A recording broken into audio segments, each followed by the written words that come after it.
broadcasting live 4 days a week worldwide from the sunny beaches of Southern California. This is ExtremeHealthRadio.com. G'day, this is Joe Cross from the movie Fat, Sick and Nearly Dead and from RebootWithJoe.com. I'm on Extreme Health Radio with Justin and Kate, and we are juicing up the world.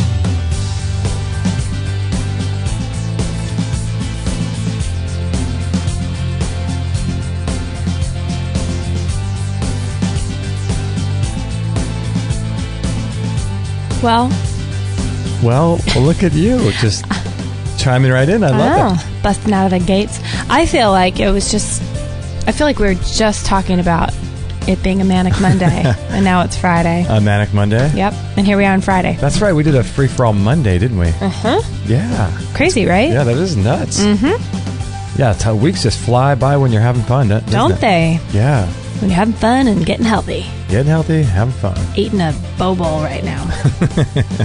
I can't handle these. These things I'm living off these chia seed. I know, they're so yumminess. Good. Incredible. I had mine a little while ago. Yeah. Really good. So I'll finish this while you introduce the show. Thank you, everybody, for joining us on Extreme Health Radio. My name is Justin, and that was my wife and co-host. That was really me. Gosh. That was me with a mouthful of chia seeds. Kate, and we are broadcasting worldwide from Southern California. It's a beautiful day here. Hope you guys are enjoying yourself wherever you are in the world. And this is episode 244. So if you'd like to check out the show notes, Kate will be nice enough to take notes during the show for you. 244, and this is Friday, for reference, May 2nd, 2014.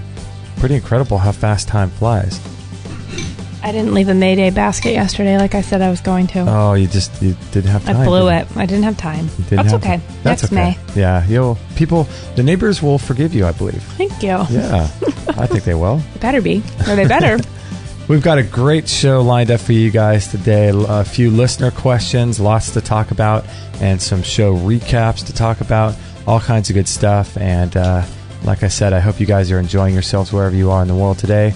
And if you guys would like to support our work, all of our shows are free. This is episode 244. And you guys can do that if you go to extremehealthradio.com/Amazon before you go to make a purchase there on Amazon. And we just had somebody recently purchase a bunch of motor oil.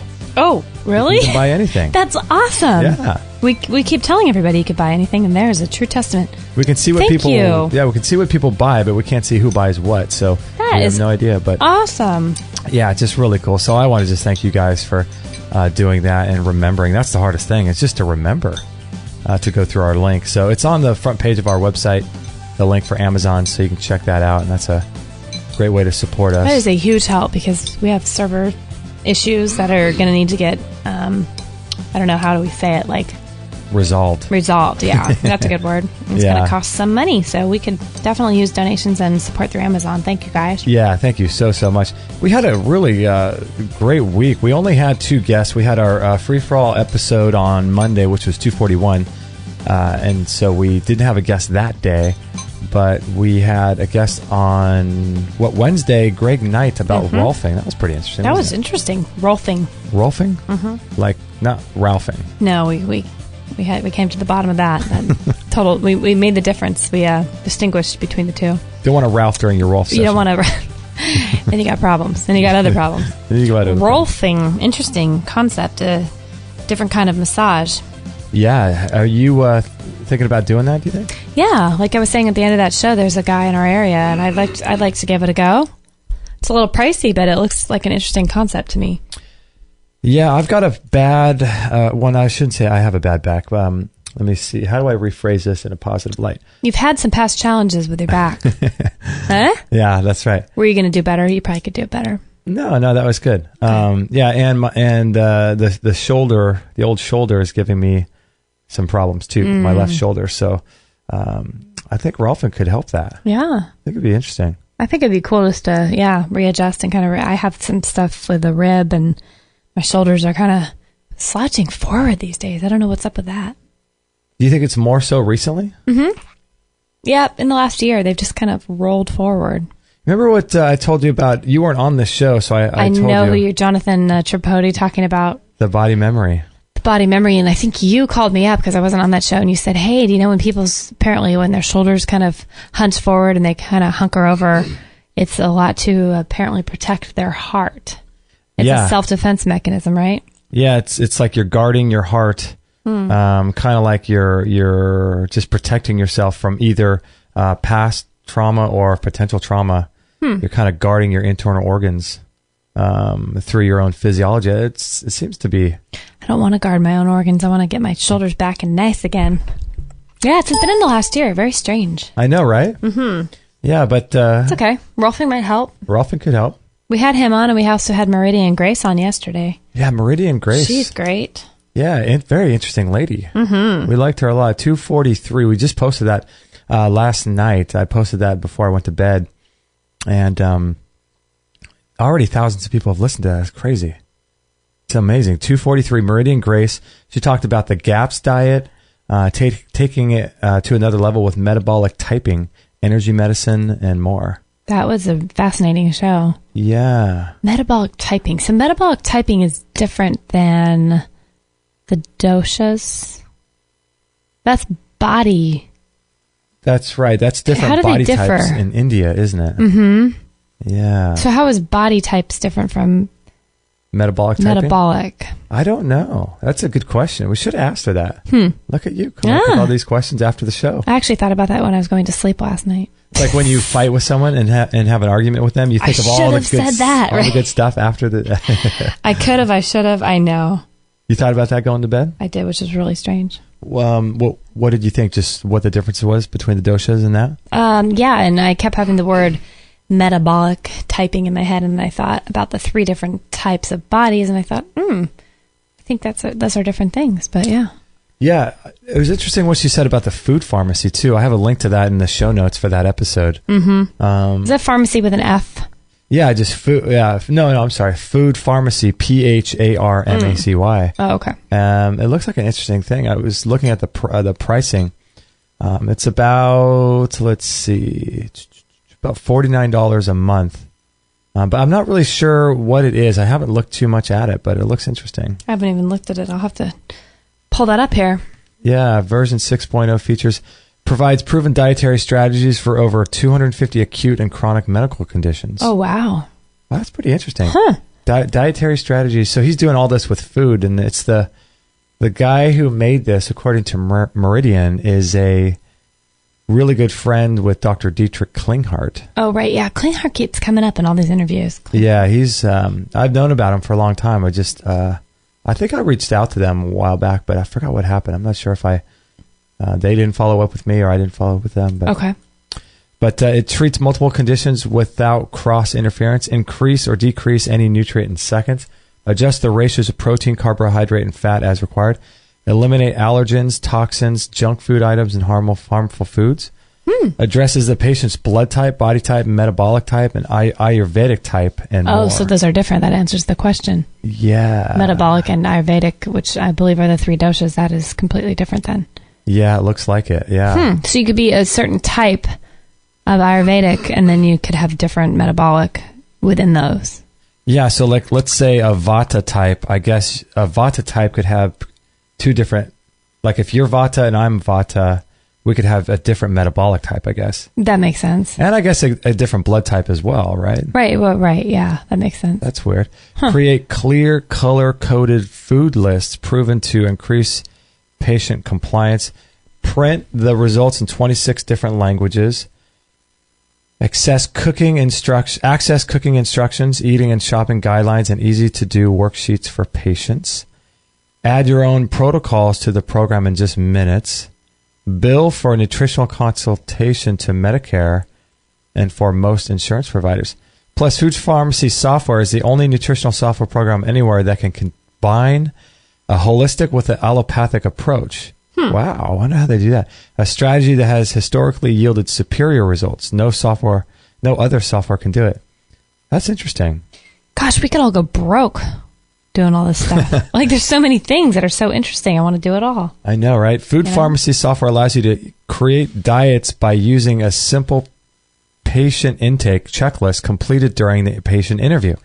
Data entry, which only takes a few minutes, can then be delegated to an assistant. The program factors all criteria together and creates clear, color-coded food lists proven to increase the patient compliance. So it looks like it's a lot, it's really good and helpful for practitioners. Right. By simply clicking on a mouse, food pharmacy software allows you to quickly, easily, and simply adjust a patient's macronutrient ratios intake of food source vitamins, minerals, amino acids, and fatty acids. Within minutes, you can combine those criteria with any combination of blood type, Ayurvedic type, metabolic type, body type, or traditional Chinese types. In addition, you can factor in proven, cited, and referenced therapeutic dietary protocols for hundreds of medical conditions. The program's logic prevents cross-interference so you can safely treat one condition without worsening the other. How is this thing? Is it an alien making this thing? I mean, did God create this?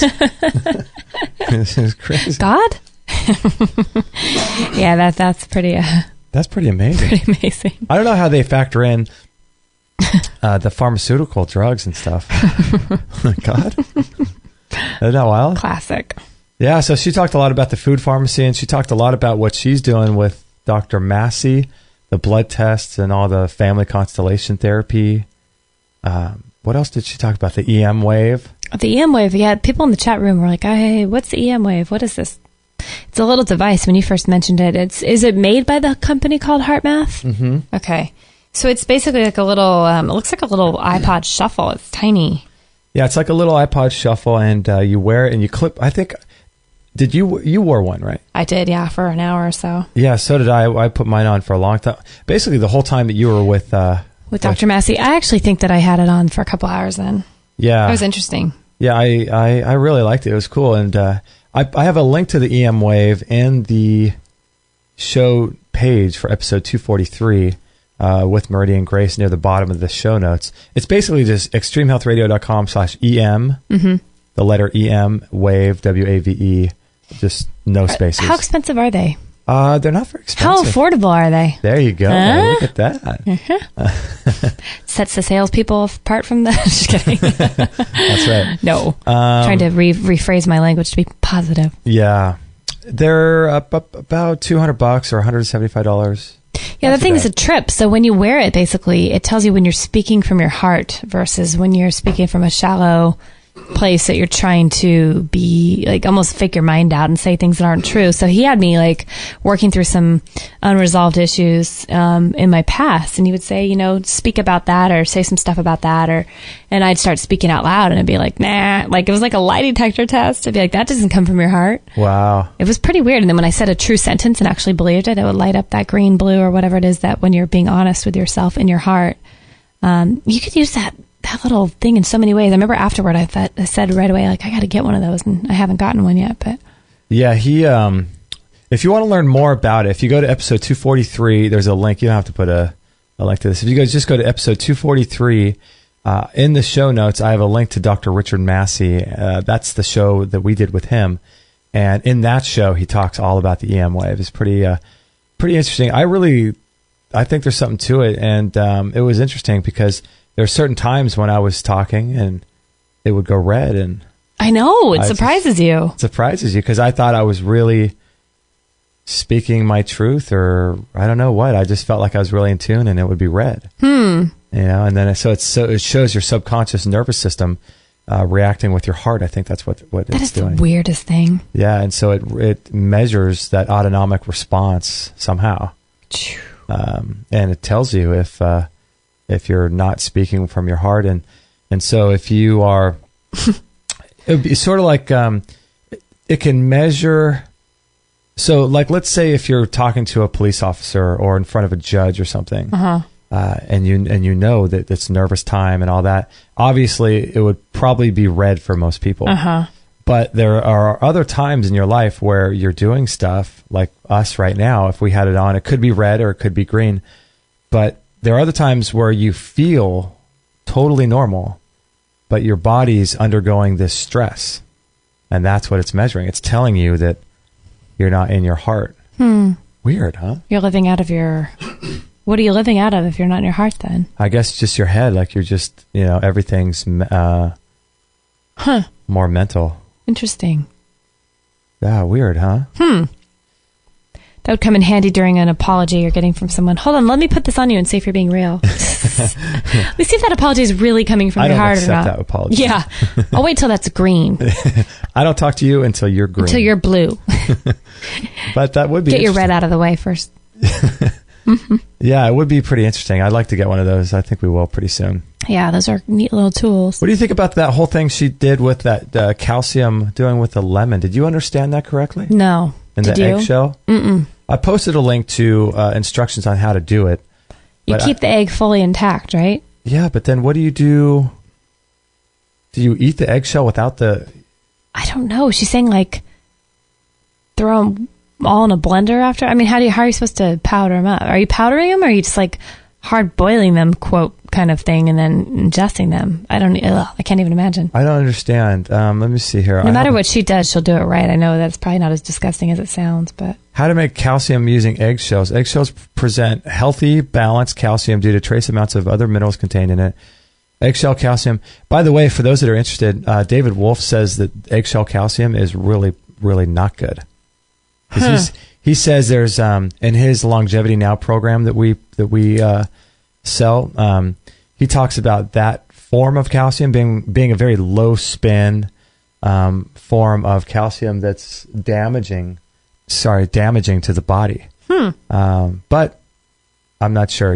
His Longevity Now program is awesome, and that's where I got that tidbit. But this article says eggshell calcium is probably the best natural source of calcium, and it's easier for your body to digest and absorb. Dutch researchers have reported recently a highly positive effect of eggshell calcium with added magnesium and vitamin D on bone mineral density in a scientific study, double-blind, placebo-controlled. Let's see. The ideal bone-building combination of eggshell calcium and vitamin D3 was also well documented in Japanese studies. Researchers at the Japan Women's University Tokyo studied a combination of vitamin D3 and eggshell powder in animals with osteoporosis. Not only was the eggshell powder with vitamin D3 able to improve bone mineral density, but it was done without significantly increasing blood calcium levels. Let's see, how much to take, elemental, let's see. Yeah, because this whole debate, the great debate about the calcium thing just confuses me. I've heard nothing but bad things about regular calcium people are taking, it's calcifying. It's doing the exact opposite of what you think you're doing. Right.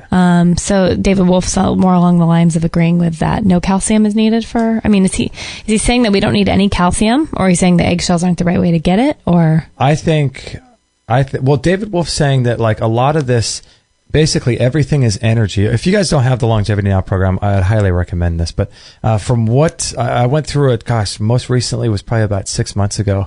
But what I remember him saying was that basically everything is energy. Mm-hmm. And what happens is that in the eggshell, it's a very low spin calcium, which means it's not something that has like a vortex energy that moves upward. Mm-hmm. And so he was saying that calcium, what it does is it gums up the system. It's like cogs in the gear, and it gets silted and deposited in your joints.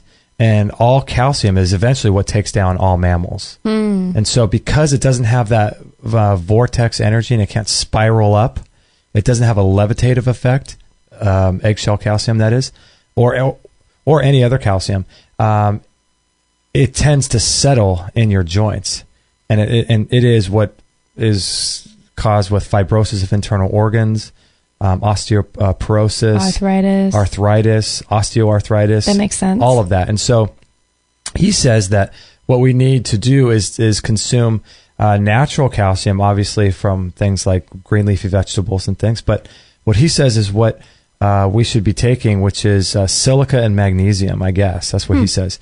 Excuse me. And when those two interact with one another in the body, the biological transmutation of that becomes calcium. So those two things together become calcium. Huh. So Did you ever think in a million years you'd be sitting behind a microphone talking about calcium and transmutations? Biological transmutation? What in the world? Who are you? I don't know calcium. I don't know.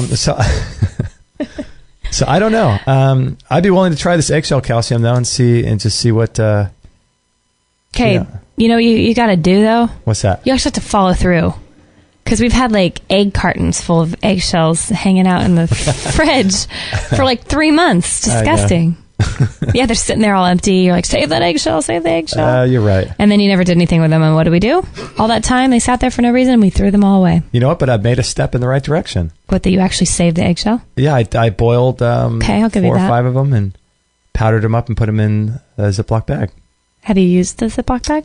I have not used it yet. Have you been brave enough to try it? Well, no, I'm waiting to do more eggs so that I can add to the powder. So okay, because with 3 eggs, putting it in the Vitamix, the Vitamix wouldn't turn. Oh yeah, right. Okay, I get it. So I need a lot. I'll give you that. You give me that? All right. Yeah, sometimes you have these grand plans. I talk. You kind of sound like me, and then they're 90%. And then I talk and don't deliver. It's pretty much. How to make powdered eggshells. Wash empty eggshells in warm water until the egg white is removed. Lay the broken eggs. Okay, so he's got instructions in here with the calcium citrate lemon eggshell. Place 1 whole, clean, uncooked egg into a clean, wide-mouthed jar and cover it with freshly squeezed lemon juice. Cover the jar loosely. See, I don't know what he means. Cover it. What does that mean? Cover the jar loosely and place it in the refrigerator. A few times a day, gently agitate the jar. The mixture will bubble. After 48 hours, when the bubbling stops, carefully remove the egg. The recipe says to take 1/2 teaspoon of this mixture a day, but with the added lemon, 1/2 teaspoon would not equal 400 milligrams of calcium, so it's hard to judge how much of the mixture to take in order to get enough calcium. Okay, well. There's some interesting things in the chat room about calcium. Janine says she makes her own makeup powder with eggshells. Really? And I wrote, serious, tell me. So I want to hear about that. I'm wondering if it actually worked out. Who knew eggshells? Right? And then we have a guest, too, that says, if we still use the One World Way that has calcium in it, and they read our article. Oh, yeah, we do. We do have probably about half a tub of that left, so we're just going through it. And then we're going to wait to order more until the batches get third-party verified on the way. Yeah. Yeah. Want to make sure that there's legitimate claims that are being able to be backed up there. But, yeah, interesting. I do like it. I like the way it makes me feel, though. Yeah, and it tastes really good, too. So we'll wait on that. But, yes, we still do use it. We're going through it. Yeah, I see this post here. Janine, I make my own makeup powder with eggshells. It's like our friend Ashley makes her own blush with dried beets, powdered beet. Really? Gosh, I feel like everything's there for our use, whether it's makeup or healing ourselves with herbs, you know? What do you think you could do? Take a beet and dehydrate it? I think that's what she did. Did you cut up in little small pieces? I have no idea. I guess you cut it up in really small pieces, dehydrate it, and then powder that down, right? I guess. That'd be interesting, wouldn't it? Yeah. That would make sense. I mean, that's what I would do, but I don't know if that's how she did it. I think I should use that for blush. You think? Like some lipstick? Yeah. Out of coconut oil and some of that. And some beet. Yeah, it's true. You could probably make a colored lip gloss there. You know what you could do? You could combine that with a little bit of butter. Ew, gross. Mix the beet with the butter? Ew. Nah, that would be too good. That would be nasty. Could you imagine going out on a first date with that? Yeah, with that. Oh, not good. I don't think the guy would kiss you back too well. Well, if the guy was wearing it, the girl would run for the hills, so. That's true, right? That'd be nasty. Yeah, you like my new flavor of butter beet lip balm? Butter beet lip balm. I see it. I see a potential business there. That has a ring to it. Butter beet lip balm. Move over, Burt's Bees. Butter beet lip balm. Hey, did you ever see that there was a movie coming out about Bert? Oh, yes. I think it's called Bert's Buzz. I saw that. It's a documentary coming out, I think, in June or July. It looks awesome. Yeah, I saw that. Yeah, the trailer looks really cool. He just looks like a man who kind of is living off the grid, like that one guy that we talked about. Who was that one man that was really interesting? Living in the woods with a dog.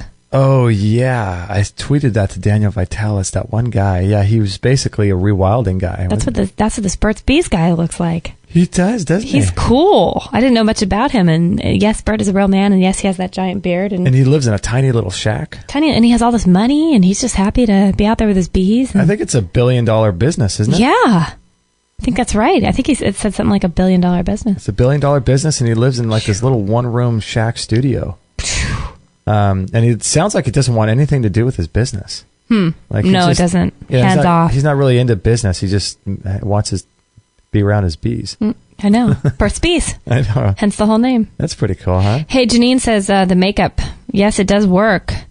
Lots of elbow grease, a mortar and pestle. Prepare the eggs by washing, and then remove the thin membrane and dry in the sun, and then you grind them to make powder. Okay, so you have to remove the thin membrane. Okay. So what do? You wash the eggs, and then do you boil them? Does she say she boils them? Well, no, she doesn't say that. I'm assuming she does. We need to get to the bottom of this. Yeah, I wonder if you boil them. Janine, do you boil them? And that's with the blush? Is that how she makes the blush? No, that's just for the powder, the pressed powder. Okay. Get your makeup straight. You don't know these things. In 2014, I should know that. You should. Right? Guys who wear makeup these days. Oh. I saw a thing the other day with, do you know who Floyd Mayweather is? No. He's a professional boxer. Oh, okay. Floyd? Floyd Mayweather. That's a great name. Isn't that a great name? And our good friend Justin Bieber. They posted some video of them getting manicures and pedicures. No. What, to be funny or? No, that's what they do. Huh. To keep them from getting calloused and hard? I don't know. That wouldn't fly, in the 1950s, would it? But nowadays, there These you go. MMA guys are all like having spa parties. Yeah. I mean, he's the best boxer in the world. Is he really? Yeah, at his weight class. Oh, yeah. Yeah. Justin Bieber, I'm not sure what he is, but... Just Bieber. You don't even give him his proper name. He doesn't even deserve that, does he? Bieber. Yeah, so the woman with the blush. No, it's not blush. I'm thinking of Ashley Rupel, right? Ashley, yeah. Yeah. Yeah, we'll find out about these eggs. These magical eggs. So I wanted to mention about that whole thing with Donald Sterling. Oh, right. If those of you who don't know, he's the owner of the Clippers. And that is quite a thing that's going on these days, isn't it? You hardly ever bring up sports on the show. I like it. I know, right? Let's have a sports moment. A very special sports moment. Brought to you by... Donald Sterling. Burt's Bees. Powdered blush. Powdered eggshell. But I just thought there's a couple things. I mean, it's all over the news. Apparently, Donald Sterling. Have you heard the conversation that he had with his... You told me, no, but no, I haven't. There's just so many things that are way crazy about this. So I don't know really anything about the guy other than the fact that he owns the Los Angeles Clippers basketball team. And so what happened was his girlfriend recorded a conversation that he was having with her, and he was talking about black people.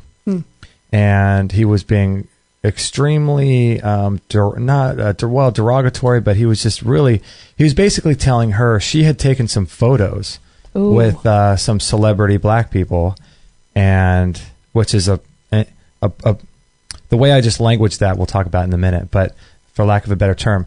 But she had taken some photos with some black people and posted them on her Instagram, and he was telling her that he didn't appreciate that, and he doesn't want to be parading that around and talking about black people, and he didn't want her publicizing the fact that she was with black people. Really? It was just this weird thing. Yeah, like what is this guy's problem, And he was saying, I give you everything you want, and all I ask is that you don't, publish this parading around with black people. It's just so crazy. How old was this girl? Okay, so this is the weird thing. Okay. He's in his 80s. His girlfriend is 23. 23. Okay, well, there's your biggest issue. Well, at least that's what I heard. I think she's 23 years old. Okay. So that's a problem right there. And then I read an article a couple days later. I know, right? Yeah.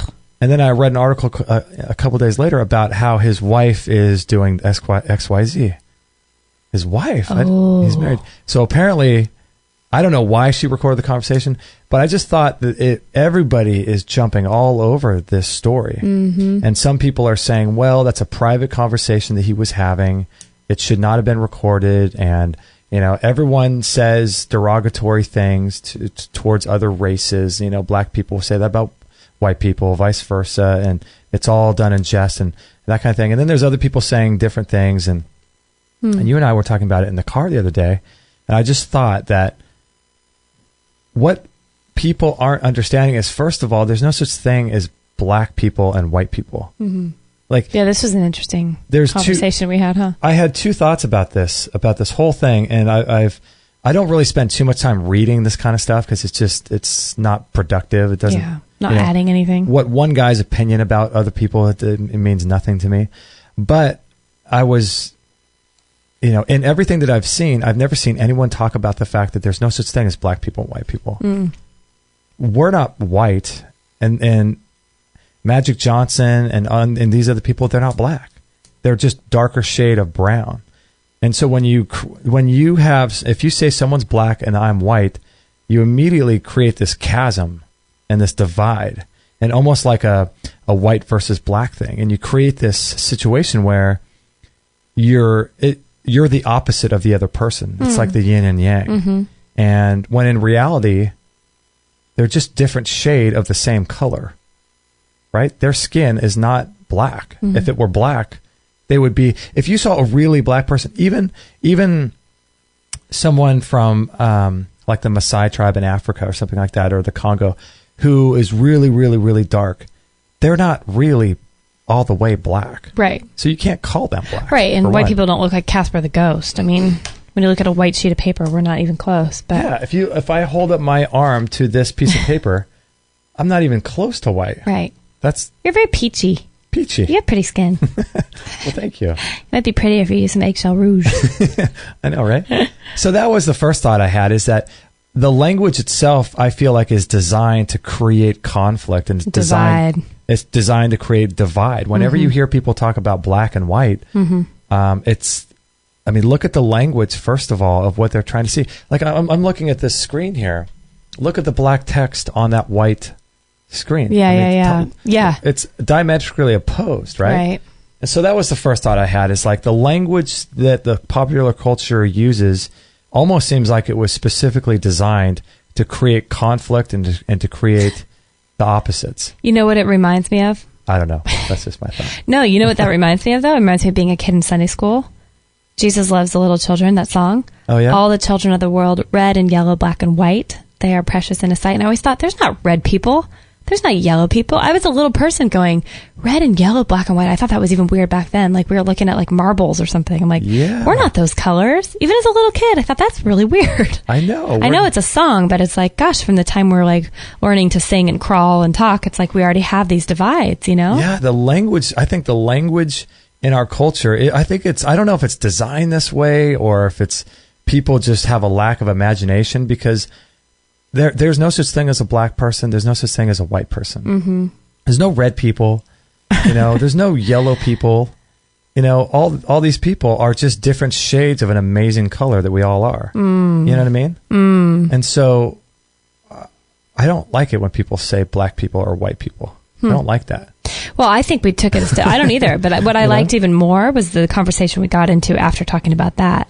Oh, we were talking about how people, we aren't obviously those colors. We aren't even, how do you describe this? We aren't even that at all. We're all a spirit in a body. Right. So we're not even considered to be black, white, green-eyed, blue-eyed. Like, we're not even our bodies, which is so strange. Which is a completely different conversation. And it shows, to me, like I was saying to you, it shows whoever attaches so much to those words and describing who they think they are, it shows their level of attachment to, first of all, the physical realm, which is not going to last. It's temporary.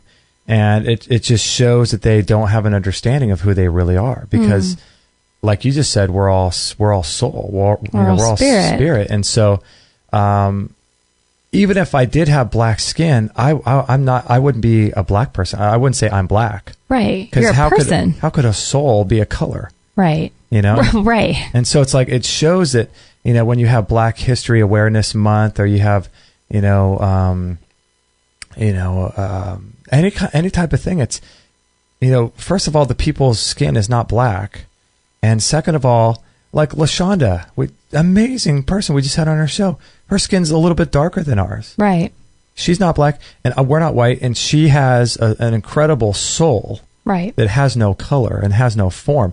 And so it'd almost be like going to, you know, what if we all went to the moon, if we went to the moon, and went to the moon, and you had a spacesuit on that was, you know, you spray painted yellow before you went up there, and I had one on that was orange, and you know what I mean?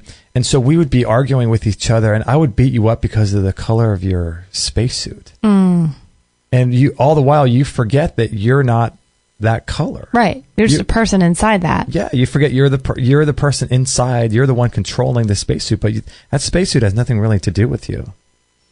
And so I feel like a lot of these issues are if you take them at purely physical level, the colors of our skin have nothing to do with the actual colors the words being used to describe them. But then if you want to take it a step further, we're not even like the color of our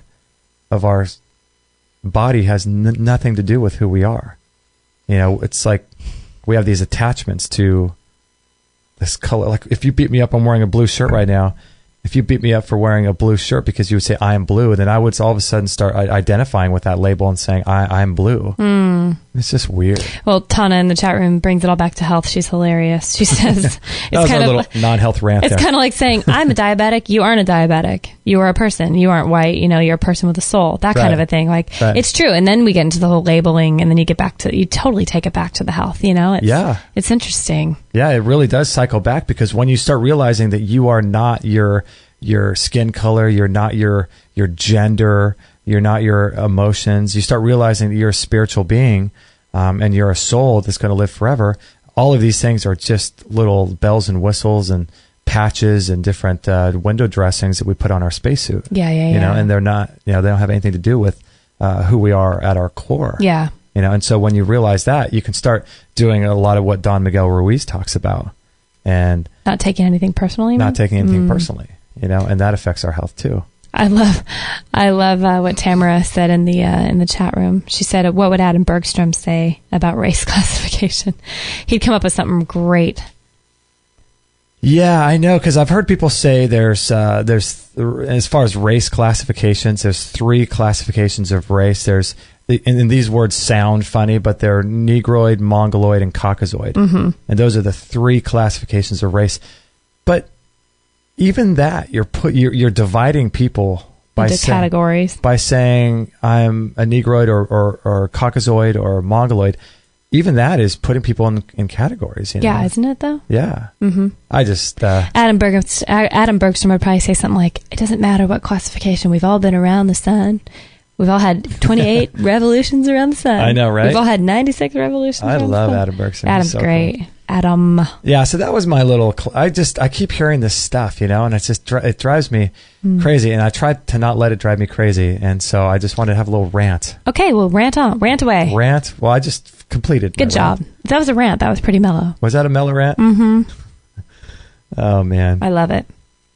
So we got some listener questions. We got a bunch of stuff to get to. You want to take a little break?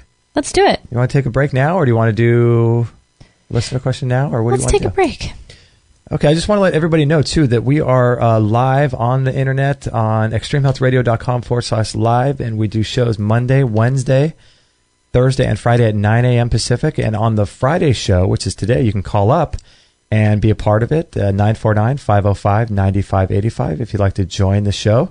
Our chat room is going crazy right now, which I love. Got a bunch of people in there chatting away, and I love it. I'm going to read this stuff during the break. It's so great. Good stuff. I'll be eating. You'll be eating? During the break. Stuff my face with a few more bobos. Bobos.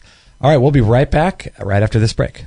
So a few years ago when I was working for this company, it was a really small company, and I had been wanting a Vitamix blender for years and years and years, but they're so expensive, and I just hadn't saved the money at that time to get one. And so as a Christmas bonus, they knew that I loved the Vitamix, so they got me a Vitamix, the 5000 blender. And that thing is so incredible. It was right at the beginning of my raw food journey, and I was using it about 3 times a day, really. Today, I still use it about twice a day to make blended smoothies and things like that. But the Vitamix blender is really, really great. And if you go to extremehealthradio.com/Vitamix, that will redirect you over to there, and then you'll be able to purchase that, and we'll get a commission for your order. And you'll also get free shipping, too, so that'll be great for you if you're interested in saving about $25 on the shipping. And with the Vitamix, you can make sauces and dips and bread. You could make ice cream with it. I've done a lot of ice cream. You can just make the most incredible things. And it's my favorite because it's got a tamper on it. And you can put ice and frozen berries and avocado and some honey and things like that, and with no water at all, and you have that tamper, and you can make the most amazing ice creams with it. So the Vitamix is my favorite blender of choice, and if you're in the market to buy one, I would greatly encourage you to do so if you have the money for it. And if you do it through us, through extremehealthradio.com/Vitamix, I'll get a little commission for it, and you'll get free shipping. So it works out for you and for us too. So if you're in the market, please do it through us. That'd be really cool. And you're going to love this thing when you get it. You're going to fall in love with it. You'll never go back to a regular blender again. So check that out, extremehealthradio.com/Vitamix, and I hope you enjoy it. I don't know about you, but I've dealt with yeast infection and candida in the past, and it seems like it's something that is rampant in our culture, and it's becoming more and more a thing that people has to deal with. And there's a really great book that I have myself, and I've gone through it and used a lot of the principles in it to overcome my own yeast infection issues, and my wife Kate has too. It's called Yeast Infection No More, and it's written by Linda Allen, who's completely holistic, which is great, which is exactly what we're about. She's a certified nutrition specialist, a health consultant, and a medical researcher and author. And this book, Yeast Infection No More, is available at extremehealthradio.com/yeast, or you could check it out in our store.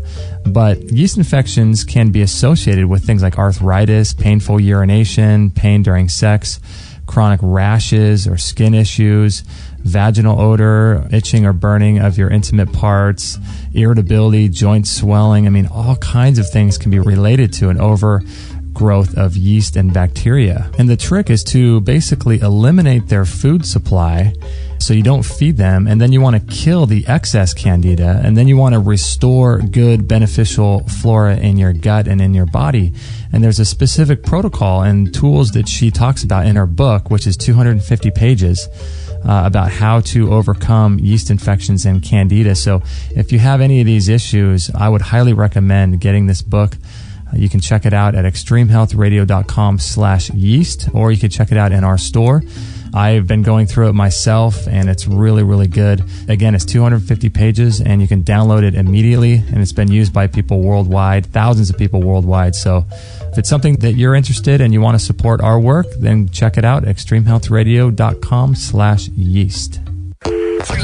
All free shows, all the time, on Extreme Health Radio. Opening minds and transforming lives worldwide. Join our community today. Call using Skype at Extreme Health Radio, or call 949-505-9585. That's 949-505-9585.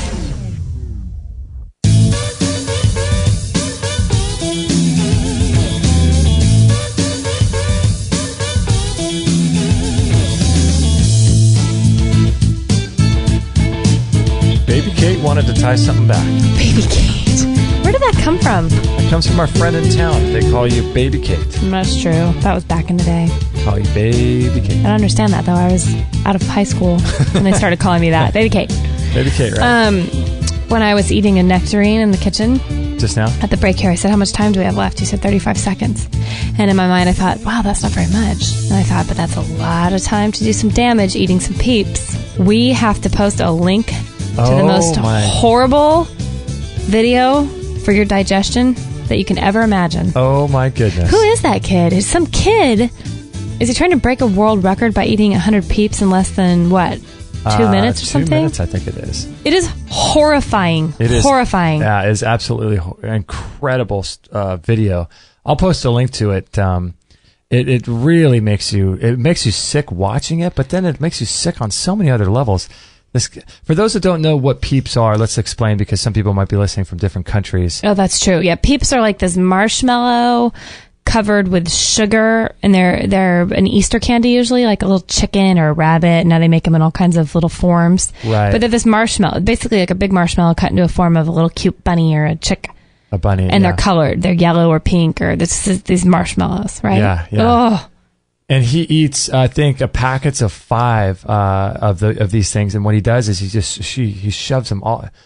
It's like it's like pouring water into like a pipe and just having it go through into the cup. Yeah. It's like he does not swallow. The guy just like feeds them into his mouth, and they go and like or chew. You mean? Yeah, he doesn't. Yeah, he doesn't even chew. You're right. He just swallows them whole.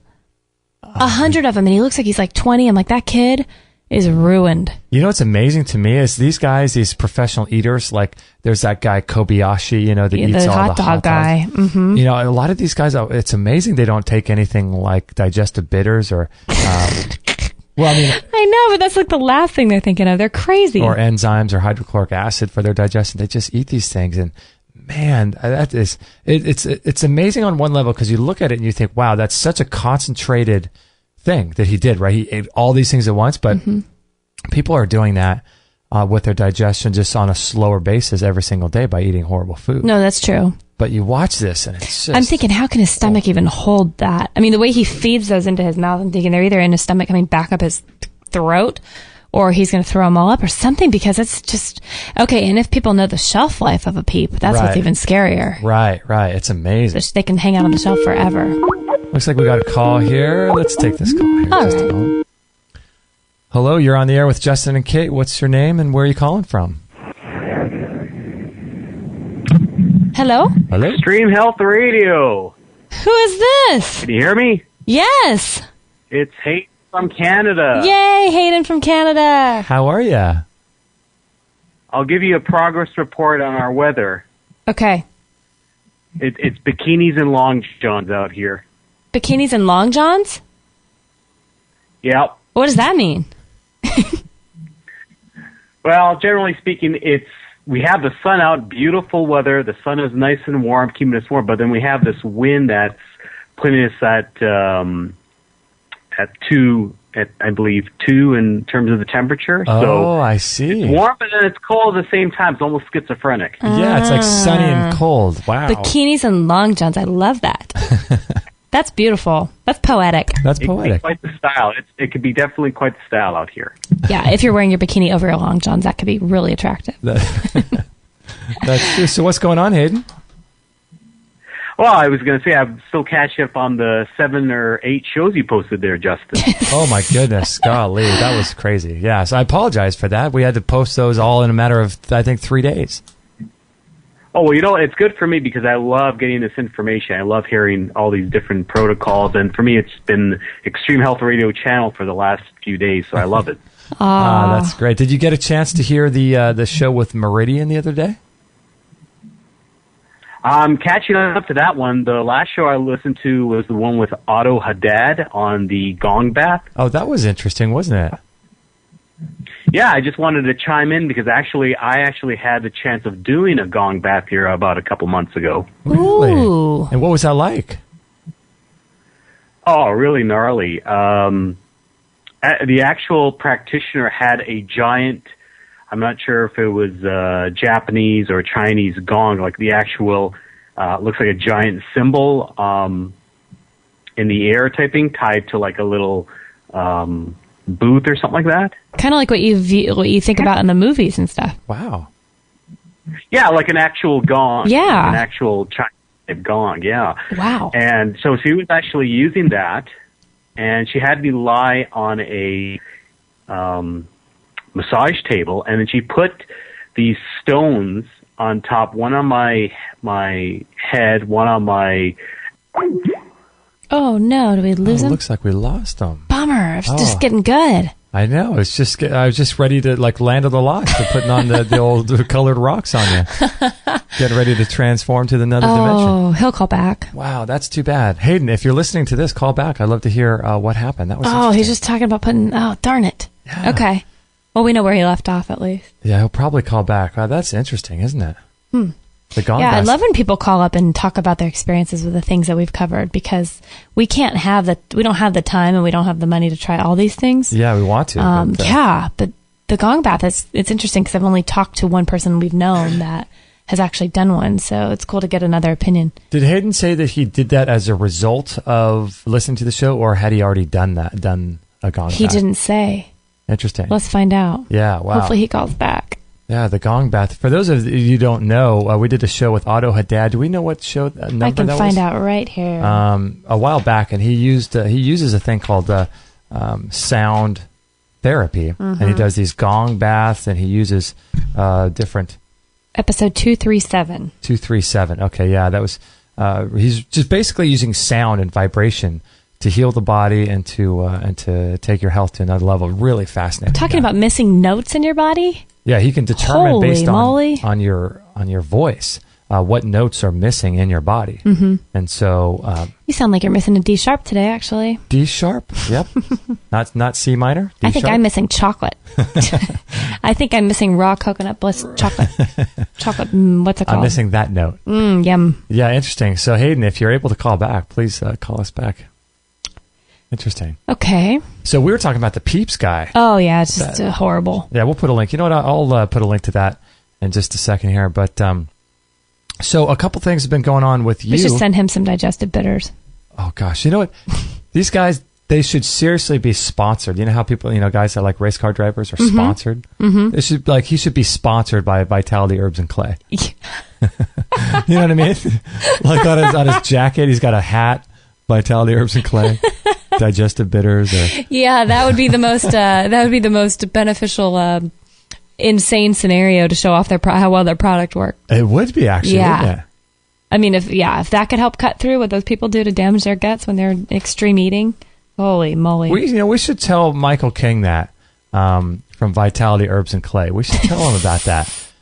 Do we have somebody for you to sponsor? I know. He's who? We're like a professional pie eater. Yeah, because these guys aren't going to have, they're not going to change their diet or not going to not do professional eating. These guys love it. Right. That would be pretty fun. That's classic.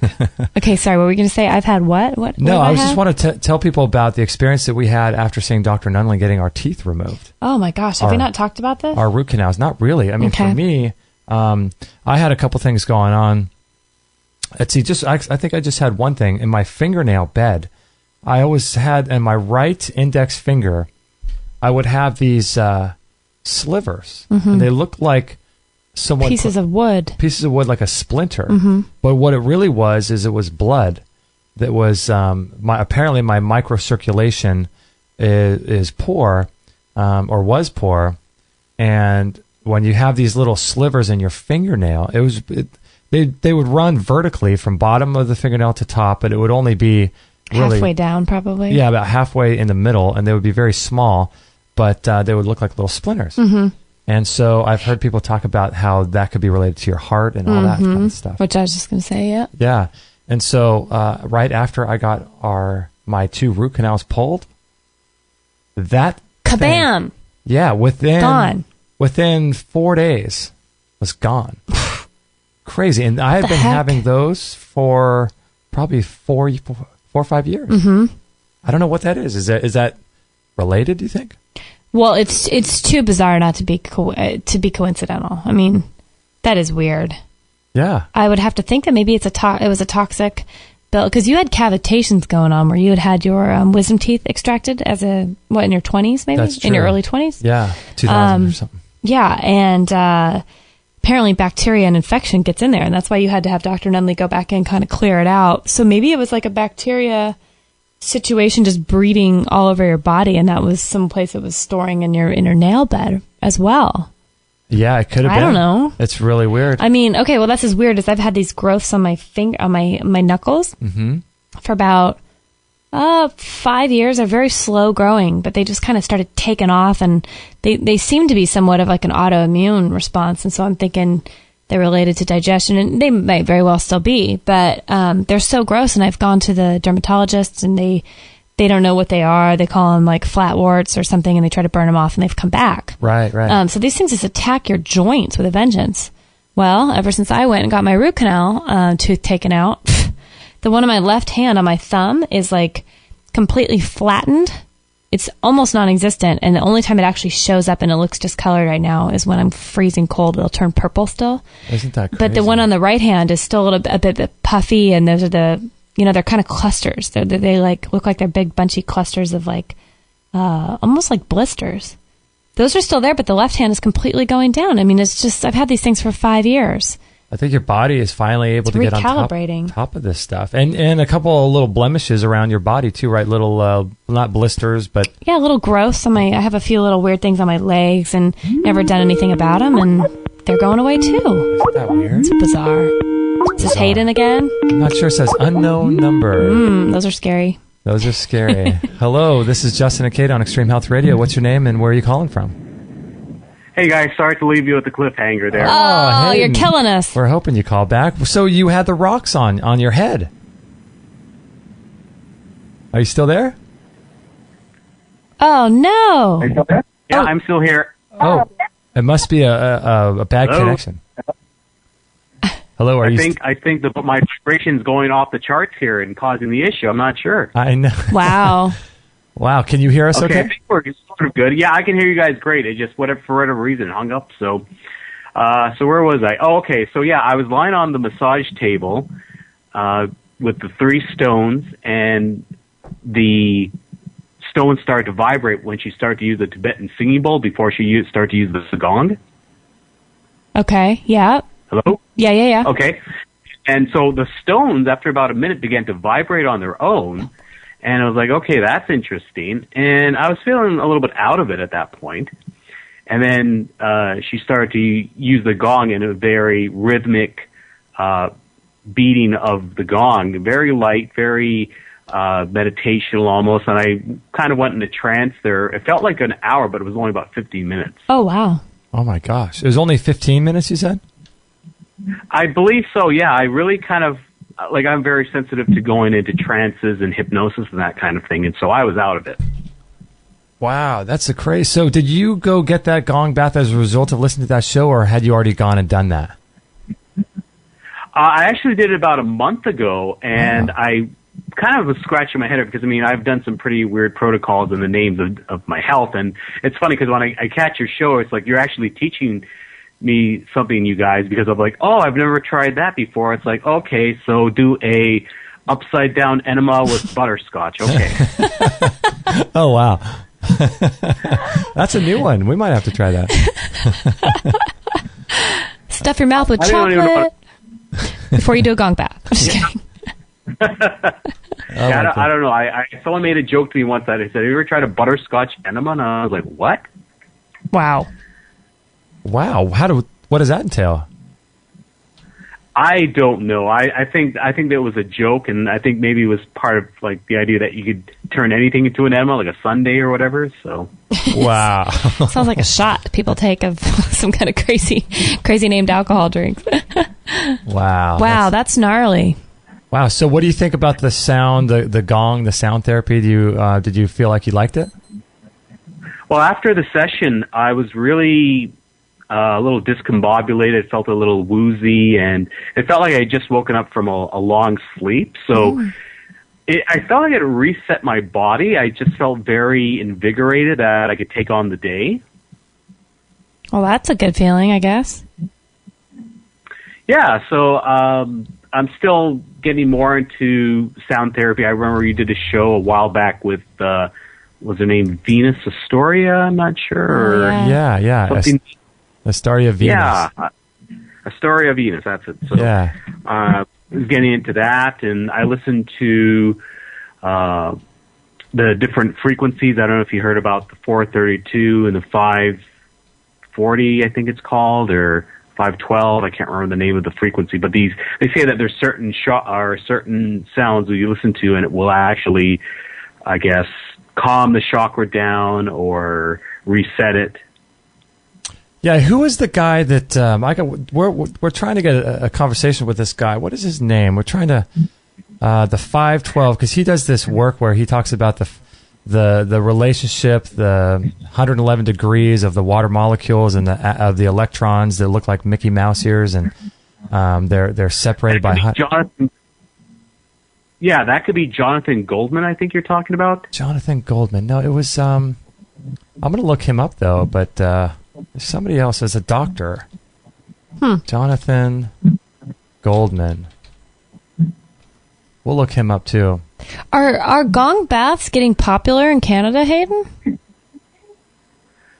I would say no. I just happened to go to a health and wellness expo that Chris Kaler was presenting at, and I was just checking out the different modalities of health, because when you have someone like Chris there, chances are there's other kind of neat out of the box modalities that are there. So, yeah. Yeah, because I was doing some research around here in Orange County, and it's pretty. They're not that popular, but it's like you go to the UK. Apparently, you can find them all over the place. So it's interesting. Oh yeah, totally. So keeping on this whole idea of sound frequency, actually getting back to Jonathan Goldman, one of the exercises he did was he would take a pile of sand, and I guess he put it on some kind of medium where he had these sound frequencies radiating from where he would play the sound, and the sounds would actually form a shape into the sand. Oh, I've seen that. Yeah, that is so fascinating. And the minute he would turn the frequency to a different dial, the sand would instantaneously turn to another shape. And it was all of a sacred geometric shape. Yeah, I think I found his website. It's healingsounds.com. I posted a link in our chat room. But yeah, so these things would, so he would play different sounds, like different musical notes, right? And then as a result of that, the sand on top of, that was vibrating on top of this piece of equipment would change into different patterns, right? Yeah, and they were all, it was almost like I don't want to say a snowflake, but I mean, if you know anything about sacred geometry, it would form these sacred geometric shapes, like a sphere with perfectly, and the thing is, all the in between the structure were all uniform, and there was no kind of manipulation. It was all purely just on the sound. Isn't that wild? And what do you know? Was he playing like sounds that he came up with on his own, or was he playing just different notes, or what kinds of sounds was he playing? I wonder. It was simply just a tone. It would just be a singular tone, and it would be part of the series of those frequencies. Like I said, either the 432 or the 512, and it would make these shapes. So, I mean, it's not like rock music or anything that would you'd want to listen to drive to the tune or anything like that. But, right. Yeah, it's really fascinating. So wonder what's going on. I mean, does he have any idea other than just the fact that there's some just a lot more going on in our universe than we know? Or does he have any thoughts, I wonder, about why the sand forms these shapes when you play these sounds? Yeah, gosh, I've watched it several times, and, you can't just watch one of these documentaries and say, okay, that explains it all. I mean, I work with Chris, and he uses sacred geometry as part of his healing as well. Yeah. But it's kind of all inclusive, because I mean, I noticed that the sound, the shapes, light, they all kind of interrelate with each other, and so once you get into one, you can't help but get into another. I haven't really gotten to the light part, but then I've also heard that these tones actually create light itself too. Wow. Yeah, that's really interesting. Gosh, I mean, there's so much more going on. Kate and I have this talk all the time. Man, if we could somehow see everything that's actually happening in the world and how the world really works, oh my goodness. I don't think we'd be able to. I wanted to ask you guys a question, because you guys do all these amazing shows with some therapies and modalities of health I've never heard of. What is probably, I mean, and hopefully you won't answer Chris Kaler, but what is probably the second or first most strangest modalities of health you guys have tried out for yourselves in terms of making an adjustment in terms of health? As far as experientially tried, I could answer for you, Kate, probably. What's that? Probably Reiki. But Reiki's not that weird. No. I don't really think there's anything that weird. That's a good question, Hayden. Interesting. Yeah, the Reiki was a cool experience. Chris Kaler's work has definitely been interesting to me, and really affected me. And I mean, coming from where I was a couple of years ago, extreme to me is, shooting things up your bum like enemas and stuff. Cause I would have been like, coffee, where, what? I mean, that was a real big one to me when I first started doing it, because that's something I never even thought that I'd be comfortable with. Yeah, you just those had modalities. a session with Chris yesterday. I did have a session with Chris yesterday, and feeling the energy, that whole thing is the wildest concept to me. So I'd have to say energy medicine has definitely been a thing that's been the most extreme, quote, out of my comfort zone, I think. And what's also interesting, too, is that EM wave we were just talking about, because I find that really fascinating with how you're able to get a device that can tell you whether or not you're resonating on a subconscious level with your sympathetic nervous system. And so it tells you whenever you're stressed. So you could be feeling like you're not stressed at all, but this thing will tell you that your body's undergoing some kind of stress right now. And I find that to be interesting as well, but that's not necessarily a modality of healing. It's just more of a diagnostic. Yeah. Cool stuff. Yeah. How about yourself? What would you say for you? I'm just curious. Well, when I was exploring the realm of energy medicine, I was actually trying to disprove it. I was trying to, if you picture a wheel with all these spokes representing a modality of health, I always thought that energy medicine was probably the least credible. And I went for a session on, it's called a body talk. I'm not sure if you're familiar with body talk, but anyways, I lied on a massage table, and the gentleman was tapping me, I guess doing some form of muscle testing without actually lifting my shoulder. He would lift my finger, but just very slightly. And after that session, it felt like my soul was pulled out of my body. And then after the session, it felt like it was put back in, but didn't feel like it was put back in right, because I couldn't feel the left side of my body. Whoa. Really? Well, that's intense. And and that was my very first session. I said, okay, maybe there's something to this. Oh my goodness! Wow. What was that called again? Body talk. Body talk. That was called body talk. Wow. Yeah. And the gentleman explained that he had actually manipulated some of my DNA cells to activate doing this body talk. And it was just kind of going over my head at that point. But every session I went subsequently, I would always have this major energy shift. I'd be really tired. I would be just out of it. I mean, maybe Kate could probably testify to doing Chris Kaler's work and having that kind of experience too. Yeah. Yeah, it's golly, there's so many interesting modalities. I feel like we're barely even scratching the surface on what we've been exposed to, and I just feel like there's so much more we could get into. Well, Justin, you had Greg Canton on your show. That was a really good interview. Oh, thank you. And the point he brought up, or actually you brought this point up to him, is the fact that when, I guess, the Native Americans, when they were first, when I guess the settlers were coming on the boats, that the Native Americans couldn't even comprehend the boat. They couldn't even see the boats because it was outside of their spectrum of reality. Oh, right. And I kind of wonder with the energy medicine, as I continue to learn more, and you guys educate me with all the shows you do, I'm starting to see more. I'm starting to just notice more, and even working with Chris, I just get more awareness, like little things I would see maybe every day and not think twice about. Now I get this kind of informational spark that says, there's something there. And it's not logical linear, but it has a consciousness that makes me recognize it and say, okay, I don't know what it is, but there's just something there. So, doing stuff like Chris's work and the body talk and the gong bath, I've just become a lot more, aware and sensitive. And I feel like it's actually elevated my health level to another, I don't want to say dimension, but that's the only word I think of right now. So We'll go with dimension. No, I agree. I think that, like you said, maybe energy medicine for people today is similar to the natives walking around when Christopher Columbus arrived and on those boats, those huge, massive boats, and they didn't even know what they were because they had no frame of reference with which to view what those things were. And so they couldn't see them, sort of like you just referenced. And so maybe energy medicine is like this. And when you start doing it so often like you do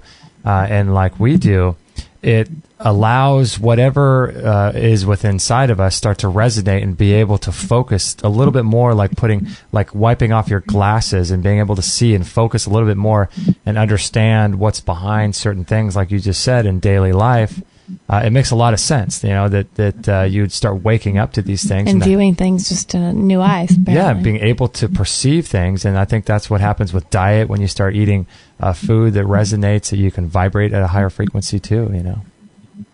Mm-hmm. Well, I'll give you a quick analogy. I was out with my boss for my day job yesterday, and he went to a cafeteria he used to frequent a lot at his prior job, and so I was there with him, and I'm trying to avoid everything unhealthy on the menu there, and I think I ended up having just like a green lettuce salad with like a little bit of like olive oil and vinegar. And he's having this roast beef sandwich with gravy and fries, and he knows that I'm trying to eat healthy. But then I asked him, I said, "Do you know about GMOs?" Uh-huh. And he had absolutely no clue what I was talking about. And I told him, I said, well, outside of, pesticides, what have you, and I went to the whole spiel about the GMOs, but you could see this look in his eyes that it was just so, like I might have put an alien in front of him and he would have had the same reaction. Oh my gosh, isn't that crazy?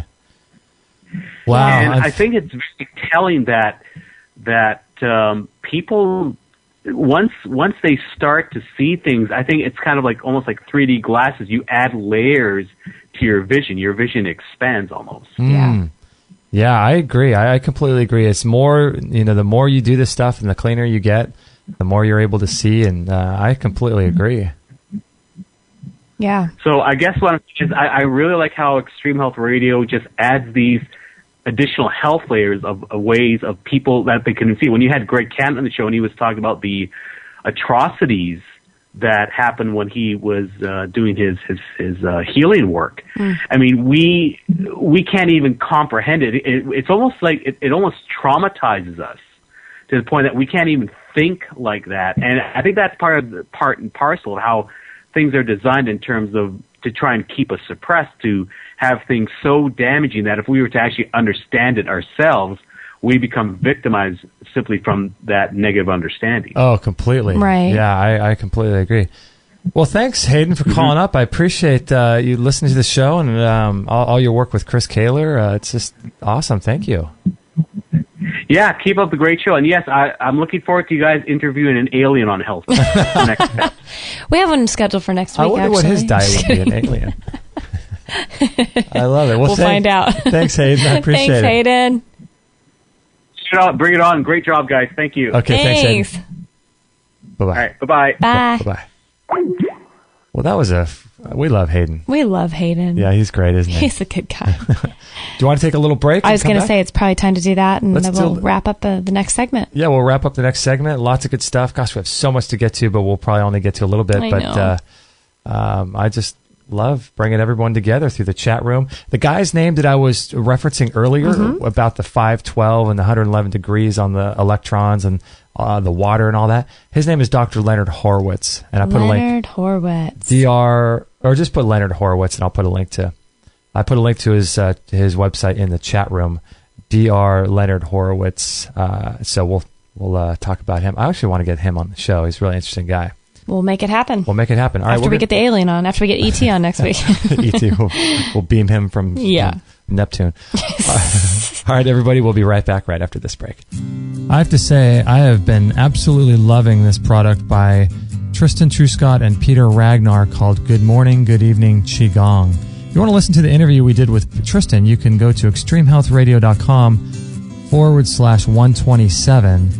And Qigong is a great way to de-stress the body. And as you know, there's a huge component to disease caused by stress, and stress is a huge factor in how we live our lives and the amount of energy we have and the amount of vitality we have. And so, Dr. Shade, what do you think about Qigong? People come to me and they're really sick and they got this blown out neurological system and all this toxicity. And I tell them, you need to do Qigong, Tai Chi. You need to do these things that settle down and restore your neurology, because it puts together all the parts. It puts you back into that state where you can start to detoxify.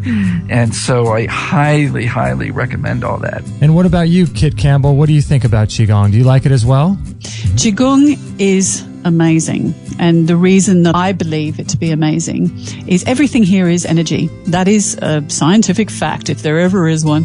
So when you're practicing Qigong, you're actually drawing energy into your body. Your intention, whatever your intention is behind any action, will determine the level of energy, type of energy that you absorb into your body.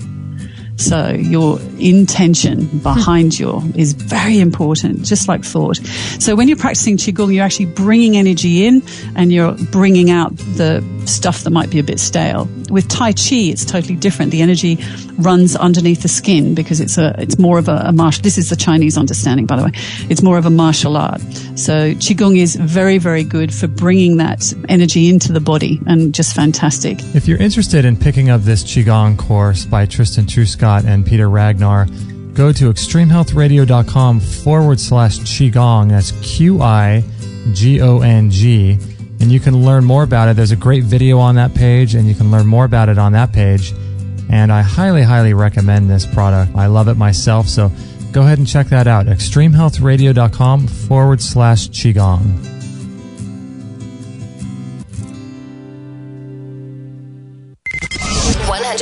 Listener supported.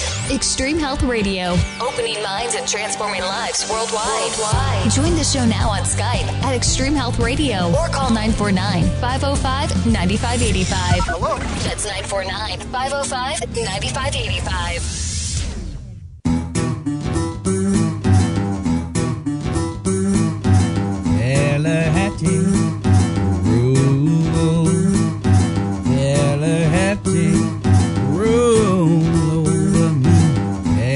All right, let me just get all these sound board issues worked out here. You press all the buttons, lower the levels.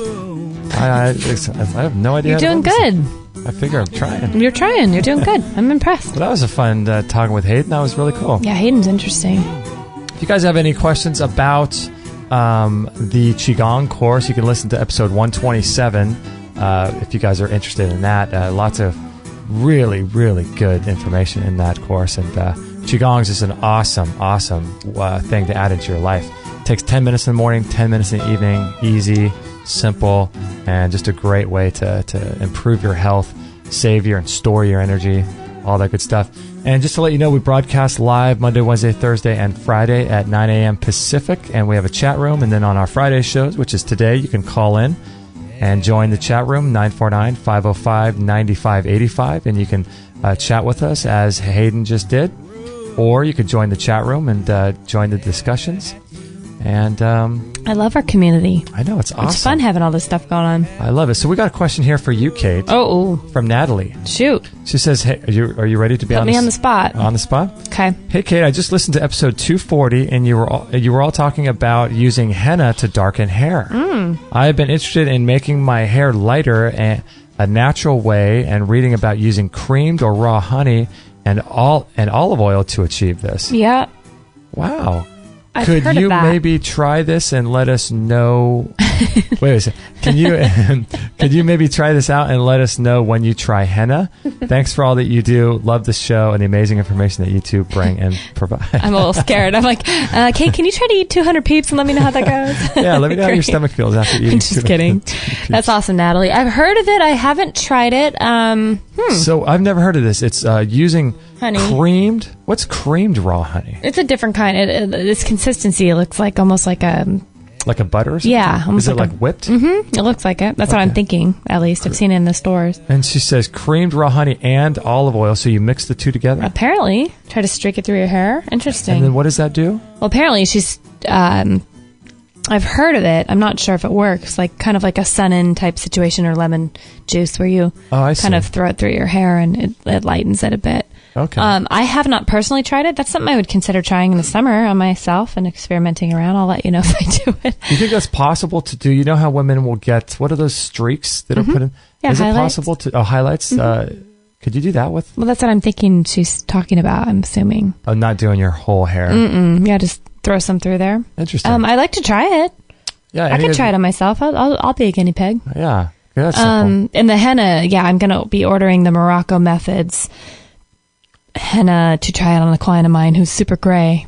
She's young, but she has so much gray hair, and so she wants to be the guinea pig for that, to see how that goes. So I didn't even know about that. Okay. Wow. So I'll let you know, Natalie. That's cool. I'll be talking about it, I'm sure, and mentioning it when I do, because I think that's the only natural way to do hair, and if it works well, then I'll be happy to be away from what little chemicals I am around these days. Yeah, definitely. We have kind of a fiery comment from the YouTube here. Okay, you want to read it? Yeah. I'm not sure how to say the name, but it's Victor, I believe.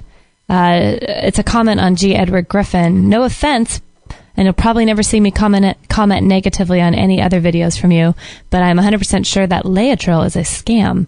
Guys, anyone can go to Wikipedia to look up Laetrile and how do you say the other word? Amygdalin? Yeah, amygdalin. To find out some of the quackery of Laetrile's promoters behind this bullshittery. I know that it's bullshit because I have had firsthand info from an elite in the business. It's a dangerous mythology to get involved in, and I refuse to let anyone I care about use it. It's actually illegal to sell or administer this to anyone in the part of the USA I'm from due to the fact that the law has found out about this poison.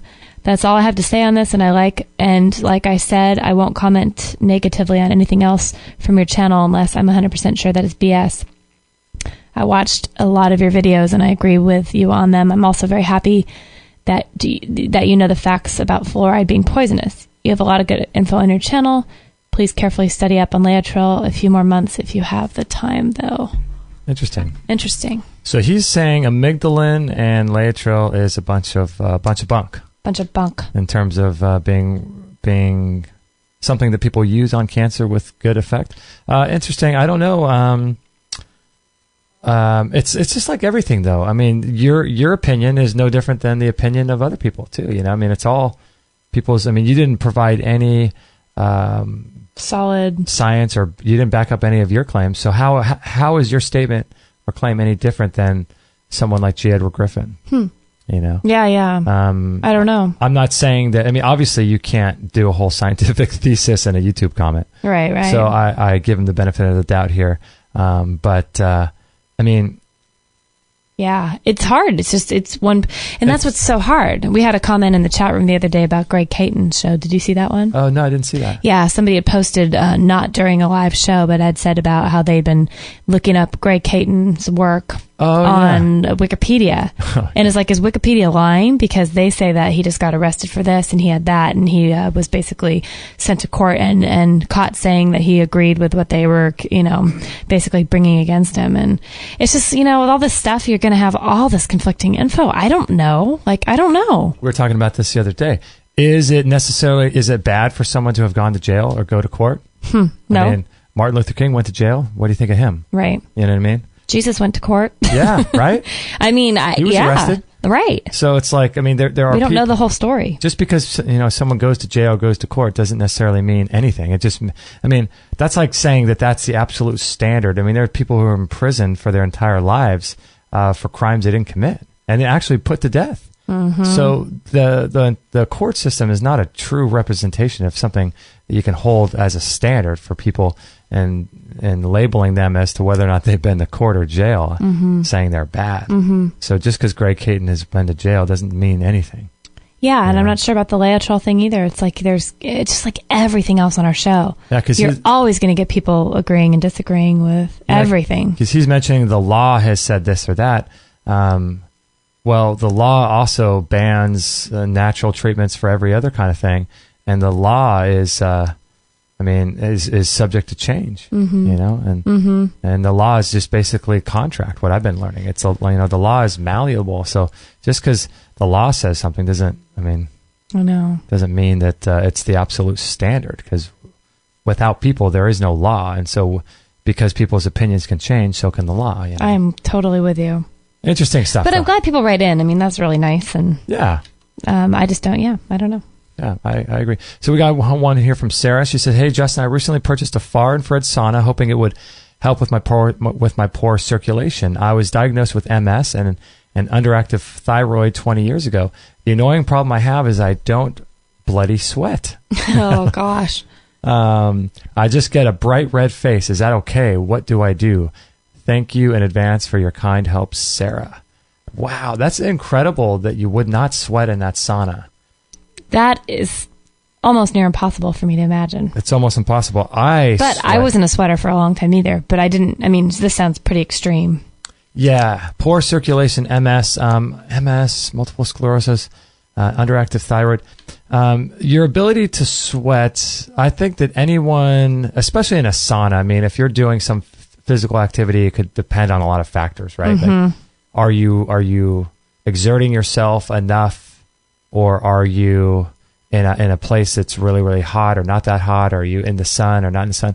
But like in a sauna, it's something it's a set thing. It's not, you know, the temperature is always going to be the same. And so since other people sweat, it has to be something with a nutritional deficiency. And I've heard Dr. Massey talks a lot about this. I've heard as well, but I can't remember what he said. But I've heard that if you're unable to sweat, it's your body's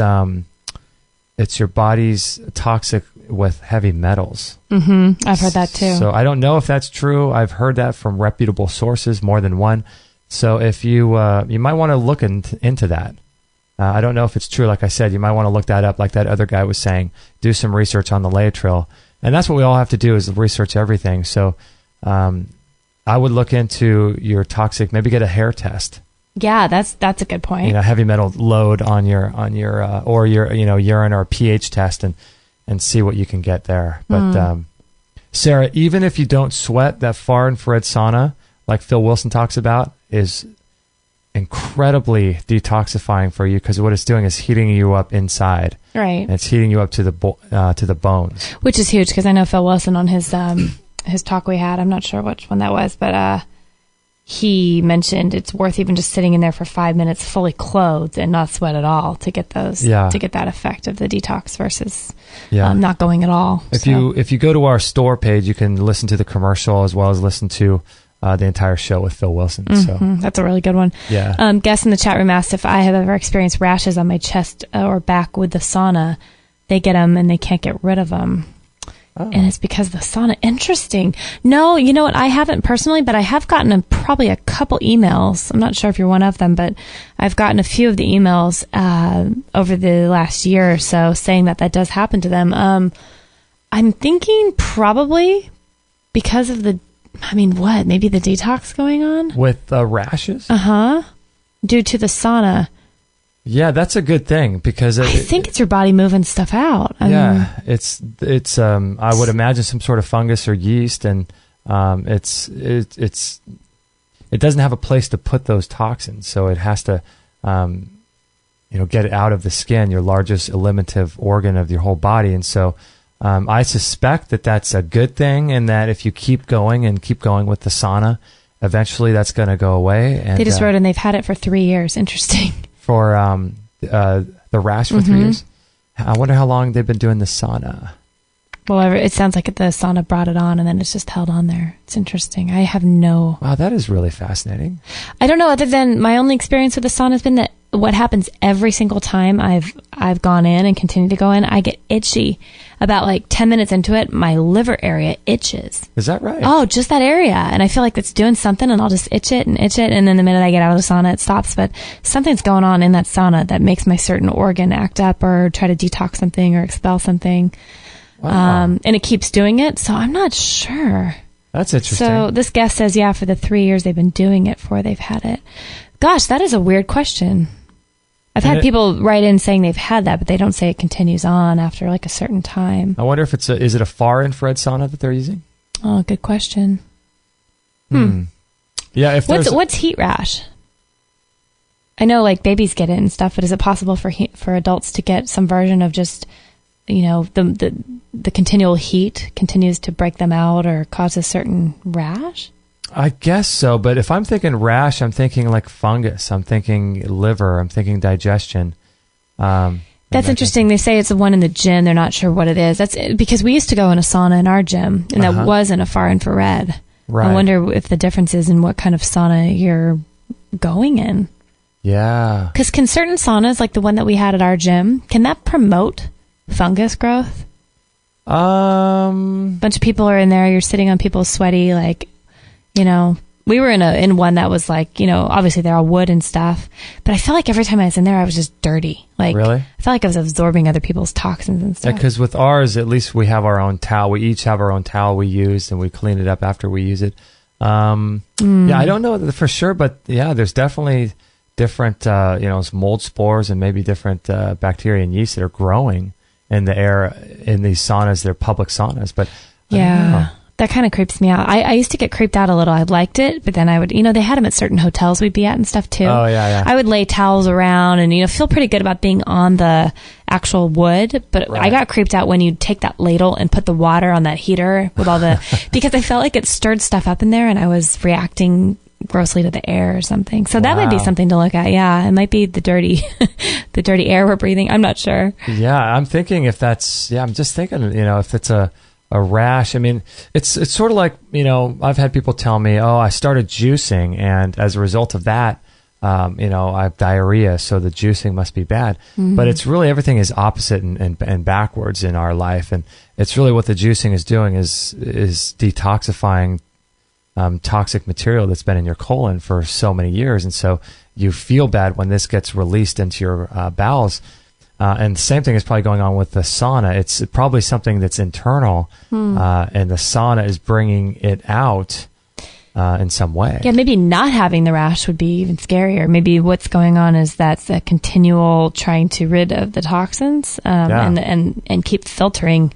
If you didn't, maybe you'd just be absorbing whatever's in there. I would find out, though, like maybe what kind it is and how many people are going in there, maybe what saunas could do if they're not a personal sauna, if it's a bad idea to be sharing it with a bunch of people. I'm not sure. Yeah, and you might want to put, let's see, I'm trying to think of things you could put on topically for a rash. Obviously, coconut oil, something soothing.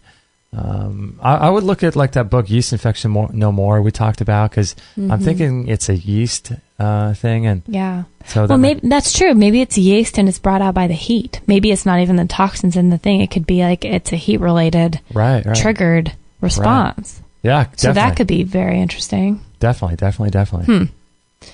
Anywho, that's interesting. I have another one here. Yeah, what do you got? This is from Ben in Thailand. Ben. Justin, thank you for the information you send me all the time. I would like to ask for help. Once I read about prostate cancer could be treated with a combination of broccoli and tomatoes cooked in one pan. This, quote, medicine should be 1,000 times better than any medicine that a doctor could prescribe. Because I have a question about this, I tried to find the information again but could not find it. My questions are how much weight broccoli and weight tomatoes I should have just before I start cooking. How long does this have to cook? Does the water need to come from boiling? If yes, how long? Could you try to find this information? Thank you. Waiting for an answer. Ben, a pensioned Dutchie living in Thailand. Wow. I'd never heard of that when I got that email. I feel like I've heard about a lot of things, but I never heard of this one. Once I read about prostate cancer could be treated with a combination of broccoli and tomatoes cooked in one pan. This medicine should be 1,000 times stronger than any medicine that a doctor could prescribe. Because I have a question. Wow. I wonder if that's in Ty Bollinger's book, Cancer Step Outside the Box. Gosh, I wish I could help you, Ben. I've never heard of this one. If you guys are listening in the chat room and you know anything about the broccoli and the tomatoes being cooked in a pan, the tomatoes being cooked, I know, would bring out resveratrol, which is very, it's very good in treating cancer in terms of being a nutrient that helps diminish the cancer cells. And then the broccoli as well, any cruciferous vegetable should be cooked But any cruciferous vegetable is going to be a great cancer preventative and cancer treatment. Cruciferous like cauliflower, broccoli sprouts, Right. Broccoli itself, sauerkraut, cabbage. Let's call them cruciferi. Cruciferi. That's the plural. So I know those would all be... I love that. You like that? I love that. Like fungi. Fungi, cruciferi. But as far as this being used together as a standalone treatment, I don't know. Wow. I've never heard of it before. You know But what we'll do is we'll post a link. We're going to post a link to our forum thread, and we'll create a specific forum thread just for this show on this show page. So if you go to extremehealthradio.com/244, which will be the show page for this show, I'll put a link to the forum. And if you guys know about this treatment or have any information on it, maybe you can help Ben out in our forum. In the meantime, if anything comes through our chat, that would be great. we'll try to comment on that. Interesting stuff, huh? Very interesting. So many good treatments out there, let me tell you, for all kinds of things. Tana also says in the chat room, do you guys recommend a nutrition and natural health certification program or school online? Oh, yeah, we do. There's there's a few online. I know there's Bastyr University, but they're not on. I don't know if I'm sure they offer an online course, but they're a physical place too. Then what's the Christie's? Is that the Center for Integrative Nutrition? Yes, the Center for Integrative Nutrition. Let me do a search. Yeah, that's an online course. It's like a year-long course, I think. Yeah, and my best friend's taking it right now, and she loves it. And we've had quite a few people on the show that have either gone through that or are part of that. Doesn't David Wolf and Andrew Weil support that? Yeah, that. Yeah, David Wolf and Andrew Weil. Let me put a link. I actually found the website here. Oh, thanks. That'd be great. That's a really good one. Yeah, it's integrativenutrition.com. And then there's also Bastyr University. How do you spell that, Bastyr? B-A-S-T. It's like a French word. B-A-S-T-I-E-R. Let's see. I think that's... Bastyr. In most definitely places... not French. Yeah, right? Most places like this, I know it's a physical place. I put that in the chat room too. Bastyr, BASTYR.edu. Yeah, and you know who else went to the Center for Integrative Nutrition? This girl who we know about from Australia, her website's pathtowellness.com. Path to Wellness. Pathtowellness.com.au, I think. And then also the chocolate girl too. What is her name? Chocolate Covered Katie. No? What is She's good too. Yeah, she's good, but she's not a nutritionist. Oh, that's right. Gnosis Chocolate, Vanessa Barg. That's her. How do you spell that? B-A-R-G? B-A-H-R, but her product's Gnosis, G-N-O-S-I-S, chocolate. Okay. But yeah, both those girls went to...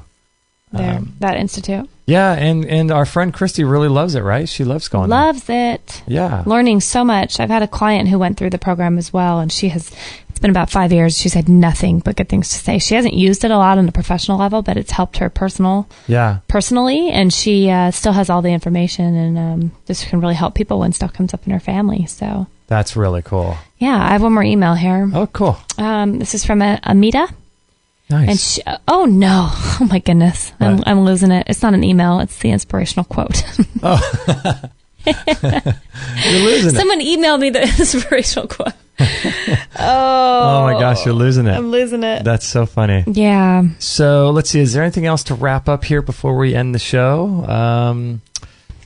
Just that all of our shows are free. Mm-hmm. If you guys want to support us, you can go to Amazon. We have a link to Amazon, extremehealthradio.com/Amazon.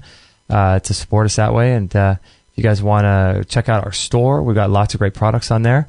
What else is going on? Oh, gosh, what isn't going on? I know. You've got some secret sauce projects. I got secret sauce going on. Secret sauce projects behind the scenes? I do have a little side project going on that I can talk about maybe in the next couple weeks here. Little? No, it's huge. It's a massive project. I have a massive project going on. Yeah, you're working on it around the clock. More hours than there are in a day. That's right. 25 hours a day. And my needy little puppy. Come here, Maggie. Everybody needs something. Come here, Maggie. I know, right? Oh, another listener in the chat room says, Justin, what are your thoughts on putting urine on skin rashes? Ooh, perfect. There you go. See, look at that. Intuition. Yes. That is perfect. That Wouldn't have thought about that. Because urine's antifungal, antimicrobial, antibacterial, anti-yeast, antifungal. Urine is incredible, especially topically. And that show, he talked about that. Gosh, what was his name? Steve Williams. Steve Williams. He definitely talks about that for skin treatments. Yeah. Smart people. You could get it really creative too. If you put, put some urine, a little bit, dab it on a rash, and then you could put DMSO on top of that. Drive it in. You could do all kinds of really interesting things. So strange, peeing on yourself. Hey, when people get bit here in California, when they go surfing from stingrays. Yep. You pee on your foot or wherever you got hurt, right? Yeah. Yeah. So you walk down the beach, and if you see anybody peeing on their foot, don't think twice. I would pee on you if you got hurt and you didn't have enough in your own body. Oh, man, that's hilarious. I have to pee all the time, so I could go around peeing on people for a job. But it is true. I bet you could put it on. It's actually a fetish to some. I wouldn't doubt it. Oh my goodness, I wouldn't doubt it. This is interesting about the chat room. It's cracking me up. If I put urine in a cup, do you think it could last for a couple days? I think it needs to be more fresh, don't you? Because the enzymes and the living factor of your pee needs to be kind of fresh. Yeah, but there's also a specific use. Remember, Stephen Williams was talking in the show where he actually stores his. Does he do something to treat it, to keep it? I think he just stores it in an airtight container in the refrigerator. Could you imagine? Oh, man, what are we coming to? We have a refrigerator full of empty eggshells because we're going to powder them later for makeup. We have a container of pee to pour on ourselves as needed or to dab. Is that your pee or my pee? Oh. Doesn't really matter. Oh my and gosh. if you want to have a little shot after dinner, you can down the old hatchet. Down the old. Oh my goodness! Yeah, I wouldn't even tell people what when I had to go through that saliva stool test. Well, I had to hide that. Speaking of, gross for treating kids with autism, you know what they're doing with people with stool. They're treating with autism. Oh yeah. What is that? I get excited about that. They're implanting the stool from children in Australia who have never, I think they go back a couple generations of never having had antibiotics or vaccinations. What is the name of this? There's a name for it. The name for the procedure? Yes. Oh, gosh. Oh, it has a name. I don't know. But what they do is they'll implant the stool of a child that's never been vaccinated, completely pure, into an autistic child. And you will see, and these kids are coming back from autism. Jeez. That is the weirdest concept, but we've read articles on it and spoken with a few people about it, and it kind of makes sense because it recalibrates your unhealthy gut.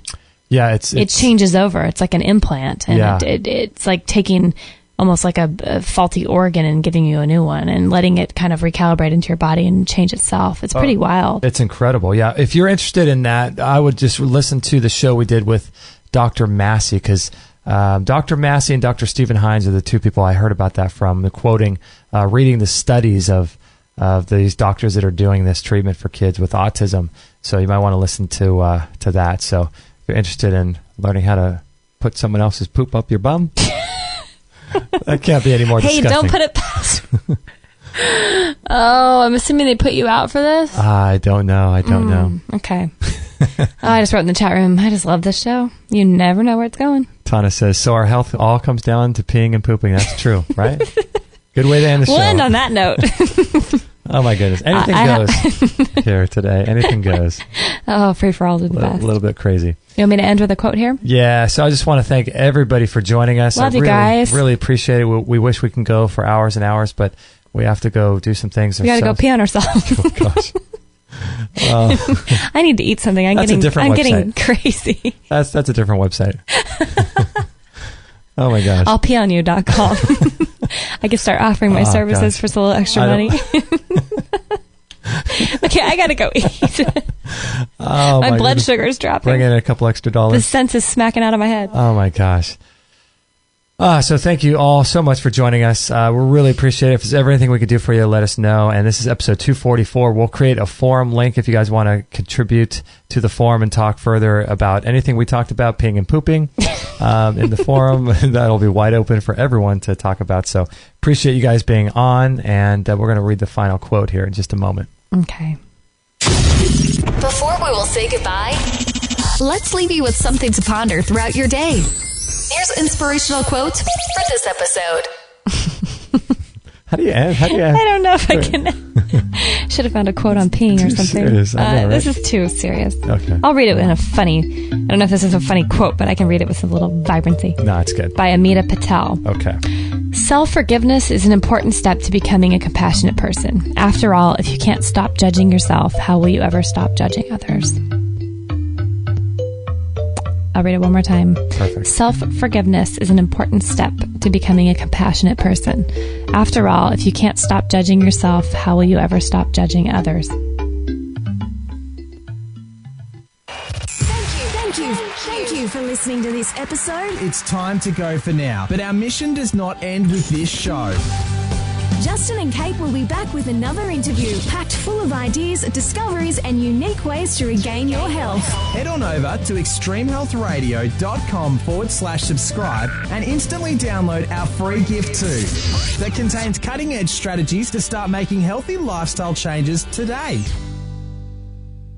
No material on this blog is intended to suggest that you should not seek professional medical care. Always work with qualified medical professionals, even as you educate yourself in the field of live food nutrition and alternative medicine. I'm not a doctor, nor am I offering readers or listeners medical advice of any kind. None of the information offered here should be interpreted as a diagnosis of any disease, nor an attempt to treat or prevent any disease or condition. While information in this blog and during this podcast is